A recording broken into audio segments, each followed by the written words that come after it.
আসসালামু আলাইকুম প্রিয় দর্শক, কাছে এবং দূরে যেখান থেকে আমার ইউটিউব চ্যানেল সনিস কুকিং রেসিপি দেখছেন তাদের সবাইকে অনেক অনেক শুভেচ্ছা।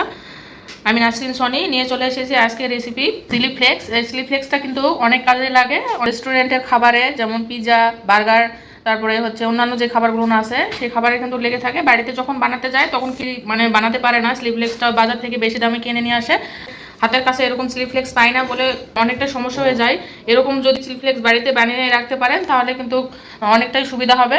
তো আজকে চিলি ফ্লেক্স বানানোর রেসিপিটা দেখাবো। দেরি না করে চলে যাই মূল রেসিপিতে।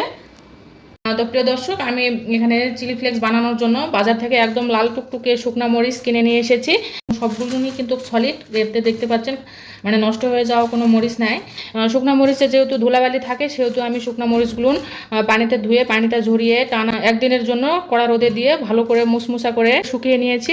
গোটা শুদ্ধায় ভাজলে কিন্তু মরিচের সব সাইডগুলো একসাথে কিন্তু ভেজে যায় না, সেজন্য আমি এমনভাবে বোটাগুলো ছাড়াবো, বীজগুলো কিন্তু বের হবে না। এরকম করে আমি একটা একটা করে সবগুলো মরিচ বোটাটা ছাড়িয়ে ফিরে আসছি।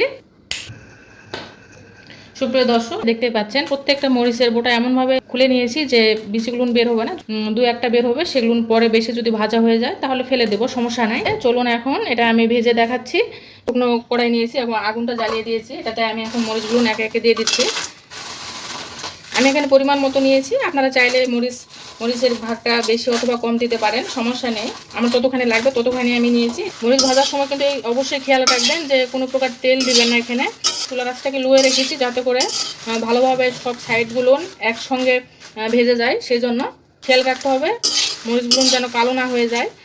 ভাজতে ভাজতে ক্রাঞ্চি ভাব এসেছে কিনা সেটা বোঝা যাবে না, একটু যখন ঠান্ডা হয়ে যাবে তখন কিন্তু ক্রাঞ্চি ভাবটা হবে।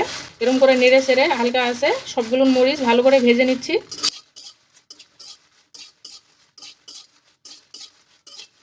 প্রিয় দর্শক, মরিচগুলো আমার ভালো করে ভেজে নেওয়া হয়ে গিয়েছে, ট্রেতে ঢেলে নিচ্ছি। ব্লেন্ডারে দিয়ে কিন্তু ব্লেন্ড করা যাবে না, একটু ঠান্ডা হলে মচমচে হবে। প্রিয় দর্শক, সবগুলো মরিচ আমার ভালো করে ঠান্ডা হয়ে গিয়েছে, এরকম মুচমুচে হয়েছে। ব্লেন্ডারে জার নিয়েছি, জারেতে দিয়ে দেবো। সবগুলো না দিলেও দুইবারে করে নেব। প্রিয় দর্শক, কত সুন্দরভাবে হয়ে গিয়েছে। মরিচের উপরের যে খোসাটা আছে সেটা কিন্তু একটু করে ভেঙে ভেঙে গেছে, একবারে পাউডার হয়ে যায় না, এবং বীজগুলো দেখতে পাচ্ছেন আস্ত হয়ে আছে। এখন ঢেলে দেখাচ্ছি কেমন হয়েছে। কত সহজভাবে চিলি ফ্লেক্স রেসিপিটা আপনাদের কাছে শেয়ার করলাম। নিশ্চয়ই একটু হলেও ভালো লাগবে, আর ভালো লেগে থাকে সেখানে আমার সার্থকতা। রেসিপিটা দেখার পর যদি একটু হলেও ভালো লেগে থাকে তাহলে অবশ্যই লাইক কমেন্ট শেয়ার করবেন। আর আমার চ্যানেলটি যদি সাবস্ক্রাইব করা না থেকে থাকে তাহলে অবশ্যই সাবস্ক্রাইব করে আমার এই ছোট্ট চ্যানেলের পাশে থাকবেন। তো এই পর্যন্তই, আবারও দেখা হবে নেক্সট কোনো রেসিপিতে। আল্লাহ হাফেজ।